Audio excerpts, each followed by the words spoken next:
Célioscram Feti Ferregola, la dynastie volume 2. Écoutez ce qui s'est passé en studio et ce que vous allez écouter dans cette chanson. Je croyais que le titre Wenzi Minzemba était la meilleure collaboration de Ferregola et Célioscram, mais ce que les deux artistes nous ont sorti dans l'album Dynastie volume 2, franchement, je ne sais pas s'il existe un mot qui peut être en proportion avec la qualité de cette chanson, parce que cette chanson est plus meilleure. Niveau Poutine Ayembi, Bokundi Mate, Diomoko et Salemi, Wana Yakindoki. Dynastie volume 2 arrive à très bientôt. Autre Barnabinuki, Bozala à l'aise dans la dynastie Kubima. Oh, ils avaient bloqué tous les pas les scram yemoko, scram awel. Abindengi Bayembi.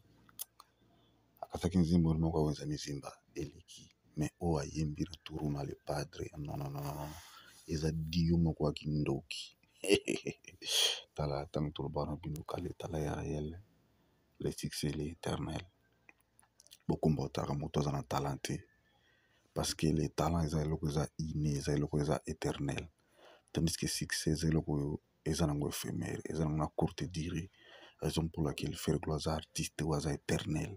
Tandis que l'autre là, baza na bango succès ou éphémère après quelques temps, babandi olimo. Botalaka nzebo na bimisi mikolo no de iyokanite mais actualité c'est de martyr piango. Azo créer mais actualité Ferregola kaka inyati.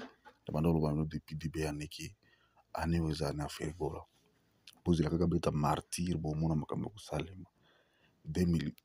2023 eza chiffre eza année prophétique eza que signe à repos ben style ten so ko style Ferregola ko na place te Ferregola actualité na ndeko na place et yango pe toujours que de continuer tout ça nango golo gladiateur ko bangi lokuti mutu nyonso ko luka intimider ko banga iti yebaki fere anyati bango tout ba mata ba kita eza na fere c'est Ferregola ou rien.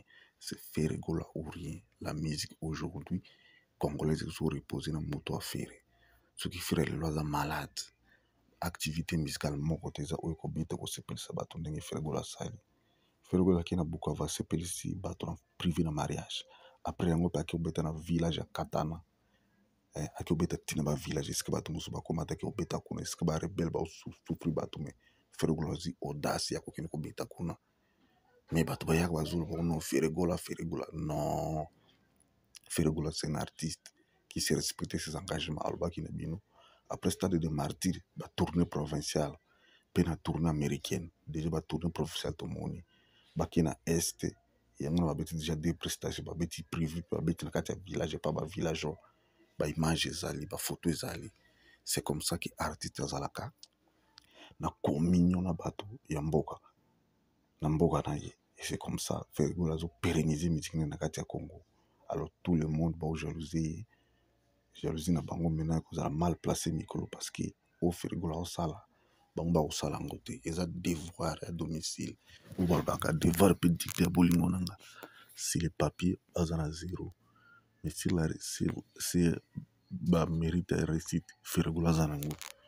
Yango tout le monde bloque Ferregola sala on ba province bandi déjà. Et tout y bien dans mokolo live partout azoko mata ya betinité ba Ferrari bazawana ba telele bazawana ba Chawal bazawana ba vina biso ba mati de gol tala ba ba osala